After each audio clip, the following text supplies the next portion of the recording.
how do you kind of say, I was a CEO, I was an MD, I was all of these, but I can't figure out what to do with my life? See, if you look at the demographics, the single largest growing demographic is the age between 50 to 65. It is the single largest underserved demographic in the world. We talk about the downsides of kind of leaving corporate and getting older, but actually the freedom, the confidence you then have to embrace those skills and to say, this gives me meaning. I actually think it's a really exciting time of life to embrace. Let's zoom through. Welcome to The Experience Exchange, the podcast for people who've spent decades building careers and are now asking, what's next? I'm Pippa Woodhead. In this series, we're having honest conversations about second acts, what it takes to reinvent yourself, how to rebuild credibility without the title, and why your experience still matters even when everything feels different. Let's get started. Welcome to The Experience Exchange. This is the first episode in a series for people who spent decades building careers, expertise, and credibility and are now asking, what comes next? Whether you're thinking about stepping away from corporate life, building a portfolio career, mentoring, advising, or starting something entirely new, this series explores what that transition actually looks like, emotionally, practically, and professionally. Right now, the world feels obsessed with what's new, fast, and young, and many people are quietly wondering, where does all my experience fit? And how do I carry it forward into a meaningful second act? In this first episode, we're asking, why does experience still matter? My name's Pippa Woodhead, and I'll be hosting this series. Today, I'm joined by Michael Velten, founder of the Experience Exchange, which includes not just this podcast, but the co-working and event space here in central Singapore. Michael stepped away from his corporate career last year to focus on his next chapter. And Naveen Bhat, who, after more than 30 years in corporate life, left to build a company focused on what he calls Life 2.0, helping people rethink purpose, identity, and contribution in the second half of their lives. So, hello, both of you. Hello, Pippa. That was a long intro, wasn't it? Thank you, Pippa. That was a wonderful introduction. Oh, good. So, Michael, starting with you, why are we here? What was the gap you saw? Well, you mentioned the Experience Exchange is a space and a community. And when I left corporate this time last year to start my own consultancy business, I went to a large corporate commercial co-working space and had a hot desk. But in terms of building a consultancy at this stage, in terms of how you meet people, how you engage with people, it just, as a space, it just really didn't meet the needs of, somebody in terms of what I was doing kind of post-corporate. And I think one of the things with corporate is you do get very focused on your internal relationships, so yes, you think you have networks, but not always. So the two gaps were really, a space that was kind of versatile and flexible and meets the different needs of people at that post-corporate stage, but also community and networking that just felt more relevant and more targeted to people that are, doing similar things, setting up their own businesses or pursuing portfolio careers or focused on sort of mentoring or charity, et cetera. And then, when you amplify that and or magnify that with lots of different other people, you've really got quite an interesting, community and people you can work with and share with and support each other. I love that. And so then you guys met each other and found all of these things in common. So Naveen, your business, 25 Years More, is centered on what you call Life 2.0. What were you seeing that made you think, I need to turn this into a business? I was thinking about quitting my corporate life and then starting something new.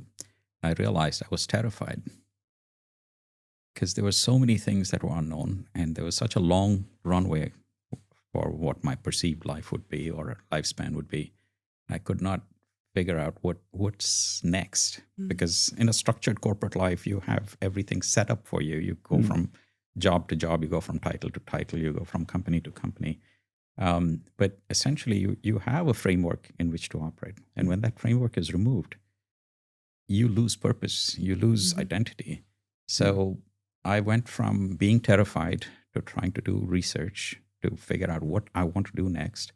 And then the third phase was actually what I started doing. And when I broke that down into a framework that I could understand for myself, in the process, I realized that this was a massive problem that society faced globally. Mm. And it was not something that was just unique to me.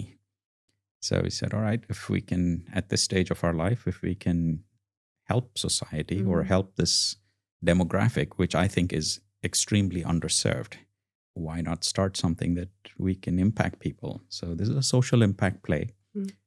We thought it was about addressing retirement issues, but then I realized that it was not exactly about retirement, because people start thinking about what am I going to do next much, much earlier. So you spent years now sort of examining this transition and studying it. What are the main things you've noticed?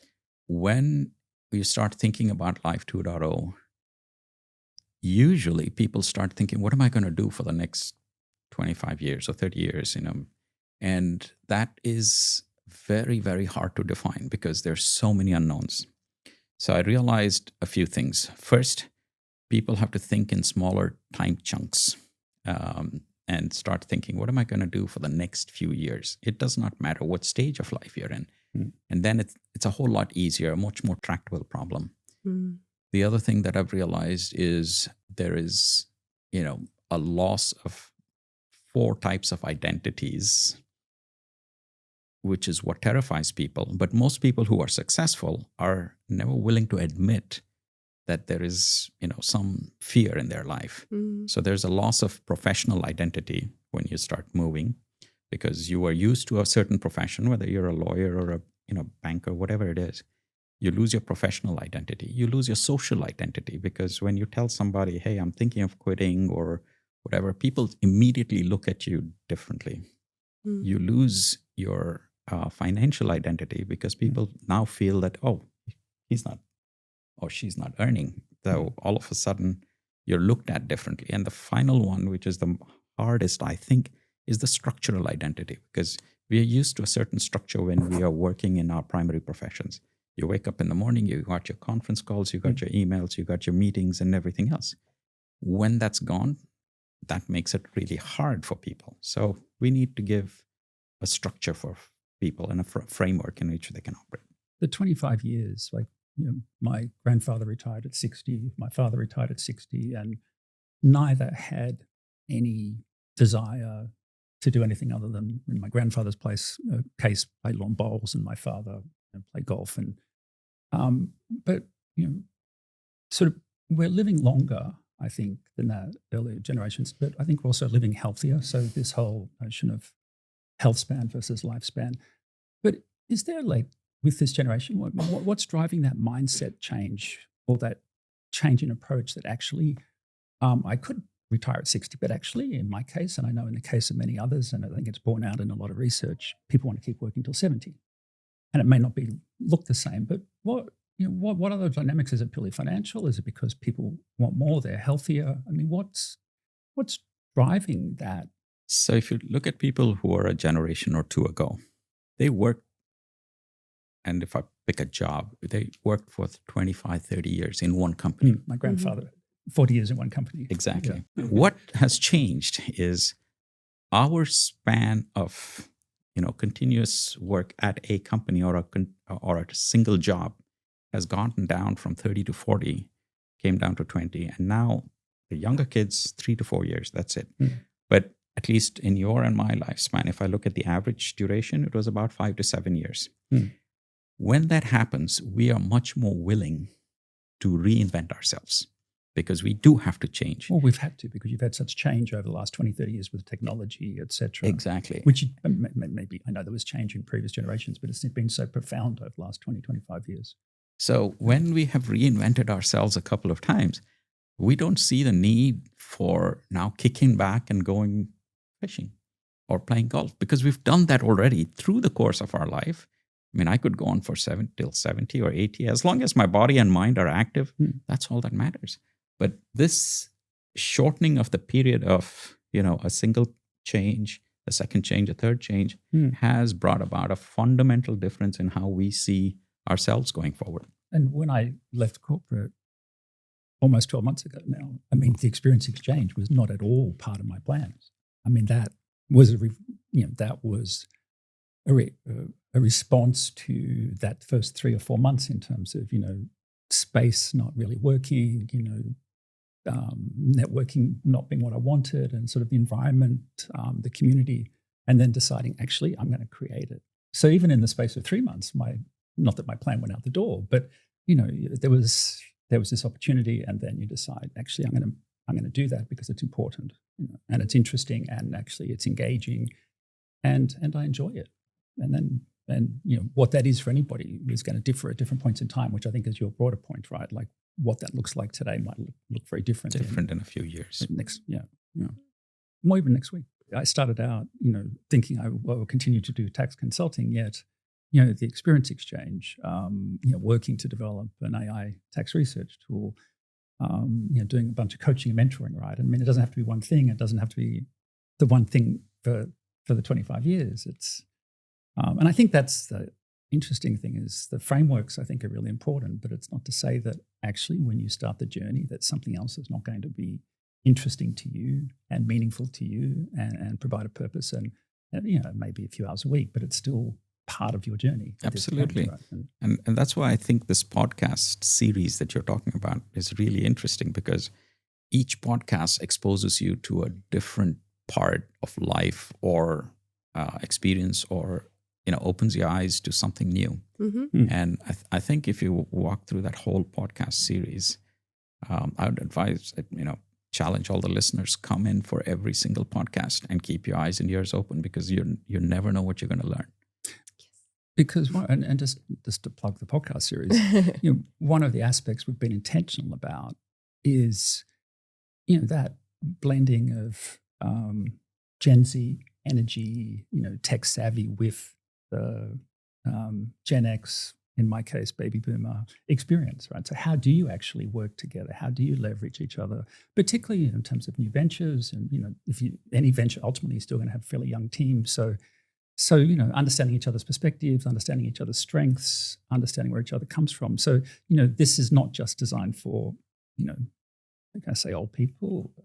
It really is very relevant to, how we work together, how AI is going to impact, in particular, younger people, and how we work to actually address that, in terms of, within the work environment. But I think there's also a broader societal aspect in terms of the impact of AI on younger graduates.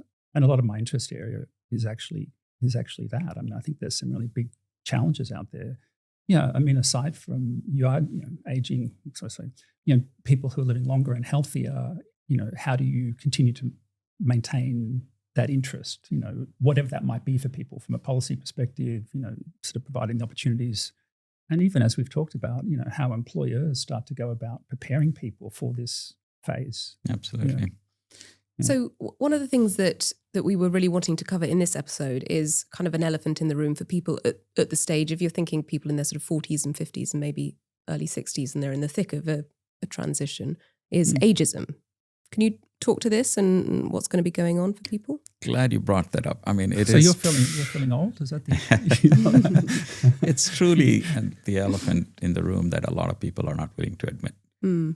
It exists in every single country. It exists in every single company that I've seen, but unspoken. As soon as you hit a certain mark, and in different companies it's different. Earlier it used to be 60, now it's 50 is the new 60 when they start looking at people saying, okay, should we continue to keep all of these people on the payroll? Ageism is true. It's all prevalent. And much as anybody says, oh, we should not, discriminate against age, it's a fact of life. It's a bias that it is a bias, and there are a lot of people who actually feed into the bias, because every conversation they start with is, when I was 30 or when I was young, this was how it happened. That's the first statement that pisses everybody off, from the Gen Zs to the millennials to the Gen Xs and stuff, because now you're certainly taking yourself back into the glory days, if you will. And those people actually contribute to the ageism as well. But when you start looking at people who are active, who are open-minded, who are energetic, etc., I think ageism is something that really should be brought to the table. But then there's two aspects to that. If you accept, let's just say 50 as that number, that means at least 5 years before you need to start thinking about what's my plan, But then the other thing is, to the extent that that's less likely to be another corporate role, then you need to be looking in the context of, do I establish my own business? Do I teach? You're looking at a whole broader range of things that you might not have otherwise have thought about or tried or experienced. When does experience have a unique power? We've covered it a little bit already, that depth of knowledge for an industry. But what else can we share? I think when we think about experience, just to echo the point towards the end, I actually think about that in the context of, things that you've done, things that you've seen, skills you've acquired, and not in the sense of necessarily, academic qualifications, but, within each job, we've seen and done, a whole bunch of things. You've dealt with a whole bunch of situations. I think we can often think about experience too narrowly, as opposed to, all of the things, in life that, you've done, the challenges thrown at you, the things that you've achieved. And when I started out doing the same thing, right, I anchored it that I wanted to continue tax consultancy, and that was me. But if I really thought about it, there was a whole bunch of other things that, skills I've acquired, experiences I've had, et cetera, where I could have done, that to set up new ventures. And ultimately, I did that. So I think it's really drilling down into actually your full life, where you've traveled to, the people you've met, who's made an impact, why they've made an impact, the different things you've done on different jobs, in different roles, what was the most difficult negotiation you handled or most difficult situation. And then, what do all of those things actually potentially open up as areas that might be of interest in terms of, and as I said, that could be, nonprofit, that could be your own venture, that could be something else or something else. But sometimes I think people restrict themselves in terms of thinking about what their experience is, as opposed to being really, taking a good hard look at all of the stuff that, they've actually learned along the way. Yeah. And how does that become relevant, to the future? How does that become sort of meaningful in terms of guiding younger folk and working with younger folk? One of the early networking events we did, which was a small group, there's maybe 10 or 12 people. But this point about, encouraging people to share their experiences, one of the attendees had climbed Mount Kilimanjaro, which is, and all of the challenges and emotions and preparation. And then another of the ladies had just started a doctorate on the impact of AI on younger people. And, a lot of us are at the stage where you've got, kids who you're paying very expensive university fees for, thinking, my God, are they going to be able to get a job, be on the payroll forever? But, it's like, but where you're walking into a room where it's not about the business card you're holding or the one you're hoping to get back. It's actually just being about genuinely curious about people's experiences and being open to sharing. One of the things I did do, which was very uncomfortable at the start, because when you've come from a corporate environment where, you can't post anything on any social media, including LinkedIn, I did start to share, over the last 12 months, I have shared my post-corporate journey. You're very good at it. Yeah, it's been a busy month in January. So, some people have dry Januaries. I had a, off dry LinkedIn, I had a dry January. LinkedIn January, because if I had to give up one of the two, it seemed to be easier to give up LinkedIn than alcohol. But, and as I said, that first post, or initially kind of sharing was really hard because I'm not used to doing that. But it was really interesting in terms of then the number of people, who then reached out and said, thank you, because, going through a similar stage, and it's just really interesting to follow the journey. So again, I think, and again, the rationale for the podcast is part of an extension of that in terms of, again, having people openly share, normalize the conversation, trigger people thinking about stuff. And hopefully in the process, in that post-corporate phase, landing on stuff that's meaningful to them, at whatever point that might be, at 45 or 50, and how that might look differently at 55 or 60 or 65, although I suspect you'll still be riding around the US on your Harley at sort of 85. But, so in a sense, I agree. I think you've really got to, more people have to be sharing their experiences. So if you look at the demographics, the single largest growing demographic is the age between 50 to 65 in terms of the aging population. Right? And at 50, nobody considers themselves old, but it is a population that's, the average age is shifting to the right. It is the single largest underserved demographic in the world. If you look at it from, every new company, startup, Hollywood, they're all targeting towards the younger folks. But they forget that the people who have the heart, who have the time, who have the money, and who have the experience are this 50 to 65 age group. And we are now just talking about one element, which is the experience. But they have the others. There's also a heart element where people are willing to give more because now they've taken from society. They're going from net takers to net givers, right? I think there's so much to capitalize in all of these areas. Yeah.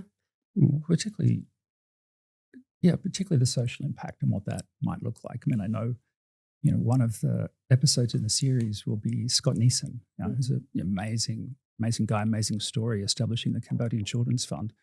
But it's not like you have to go and sell everything and set up, a charity. But what does that work? What's meaningful to you? And again, it doesn't have to be these big grand things. It could just be a small part of each week where you're spending an hour or two. I think it's all about, if you take away the corporate structures and you also take away a lot of the corporate pressures, and the one thing that I've most enjoyed over the last 12 months is the autonomy, and which includes saying, actually, I want to spend some time, I want to focus on having an outlet to support, charity work.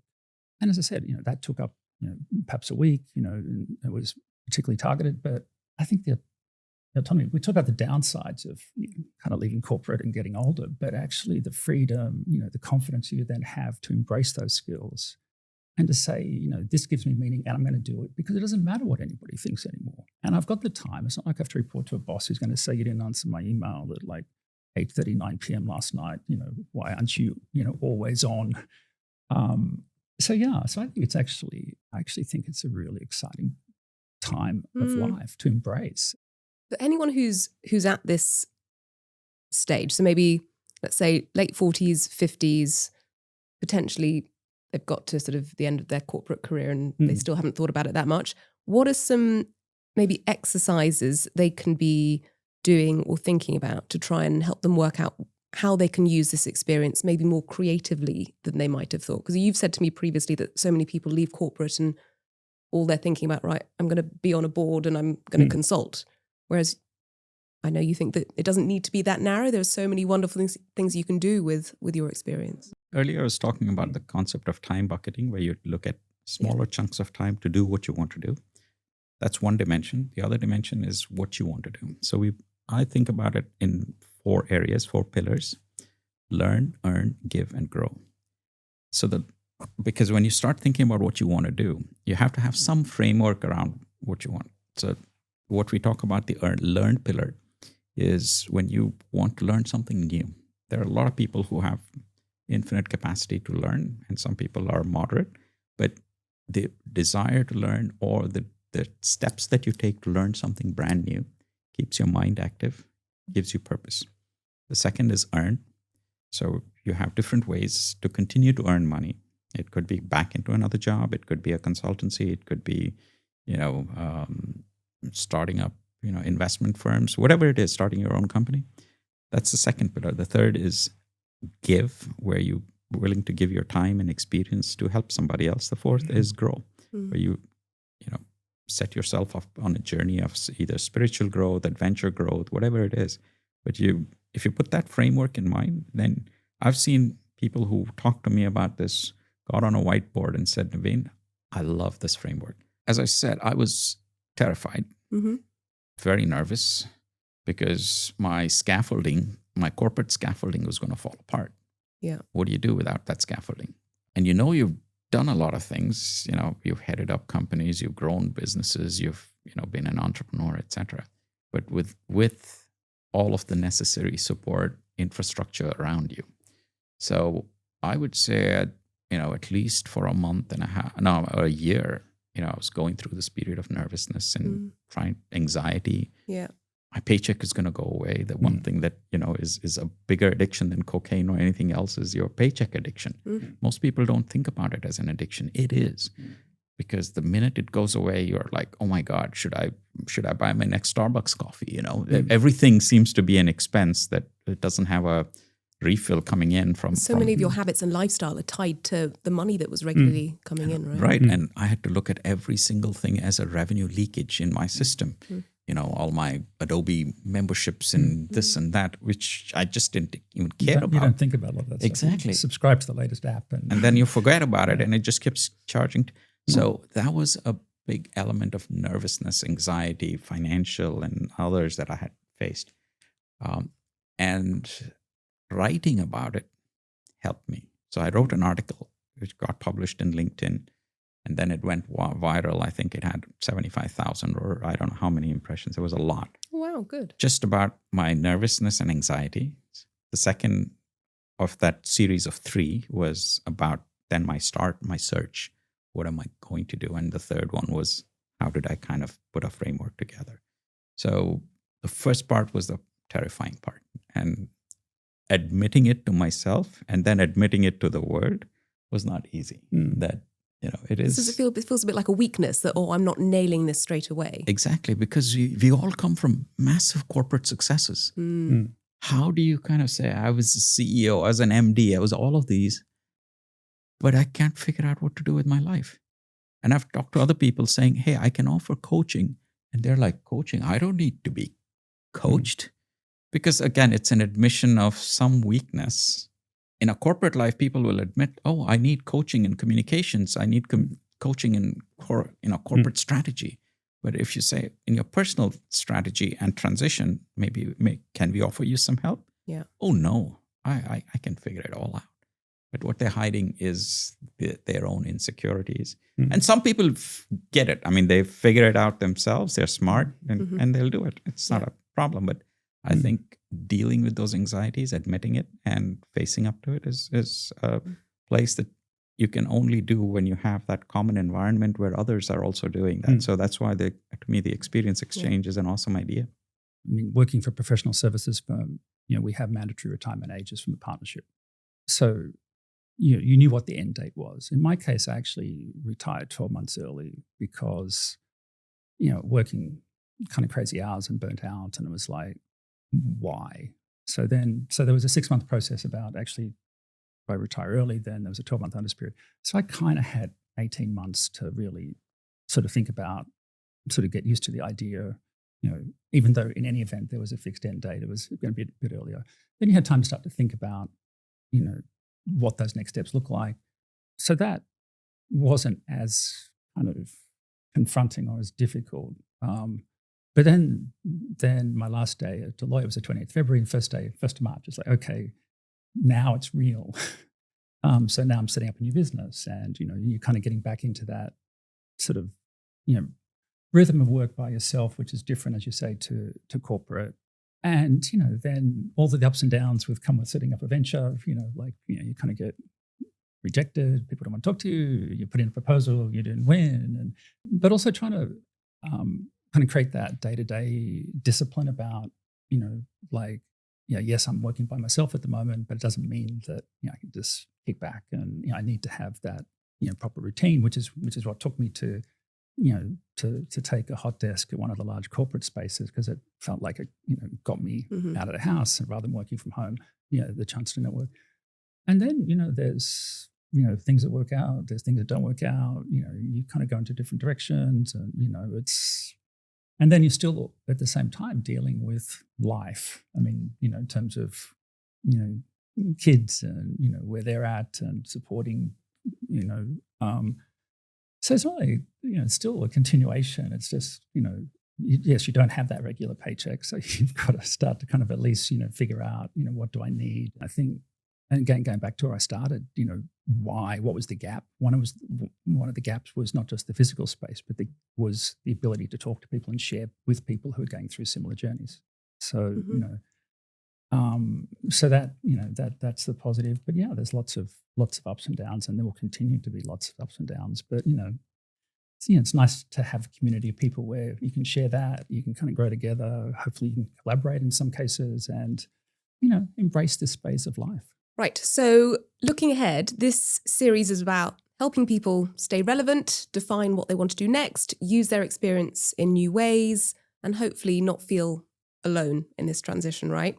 So topics we've got coming up for this series are AI and staying relevant, social media and visibility, how to nail your messaging and how you're positioning yourself, really important. The importance of having a rookie mindset. We mentioned this a little bit before, not being sort of caught up in like legacy systems and all, this is how we've always done it. And we've also got some really interesting second act transition stories. You mentioned Scott Neeson earlier, which is going to be fantastic.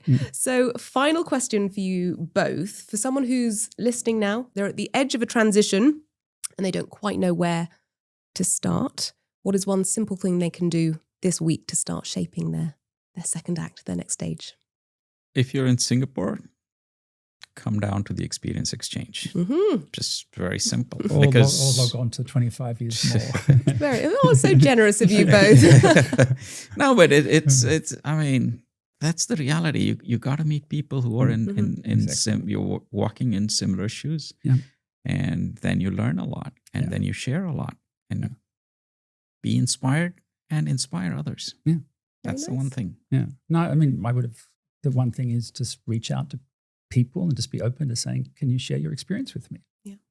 And then start to process that and understand it in the context of yourself. And I think that's the key, right? And hence, why is the space, why is the community, why is the podcast called The Experience Exchange? Because it's so important for us to feel comfortable, sharing our own unique experiences, which are going to be very different to everybody else's and not all relevant to somebody's own decision process or own journey. But the conversation's key. Yeah. All right. That seems like a great place to leave. Thank you so much. Thank you. Thank you. Well done. Thanks for listening to The Experience Exchange. I'm Pippa Woodhead. If you're thinking about or starting a second act career, have a look at the other episodes in this series. They've been designed with you in mind. And if you're in Singapore, come visit the Experience Exchange on Ang Siang Road, where these conversations happen in person. See you next time.